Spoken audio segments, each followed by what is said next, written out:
Good afternoon. It was a big raid. We are learning more about the DEA crackdown on synthetic drugs like spice and bath salts. 100 cities were involved nationwide yesterday, and a lot of them were in New Mexico, including Albuquerque, Rio Rancho, Roswell, and Las Cruces. News 13's Kim Baez is in the Newsplex with the story.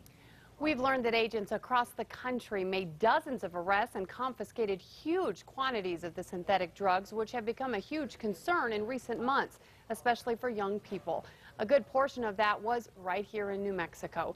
In Albuquerque, the agents hit 15 different homes and businesses and made at least 4 arrests. In Roswell, 3 businesses were hit. Arrests there are still pending. And in Rio Rancho, 2 businesses were targeted and 1 arrest made. Police say that man admitted he makes about $500 a day selling spice. The raids yesterday were part of a nationwide crackdown on drugs that are blamed on extremely violent behavior and have been blamed for deaths around the country. It's pretty astonishing the quantities of these drugs seized yesterday. Earlier this month, President Obama signed a bill that bans the sale, production, and possession of many of the chemicals found in many of the drugs known as spice and bath salts. The DEA here in New Mexico is holding a press conference in the next hour to detail everything that was found here locally, but we know it was significant.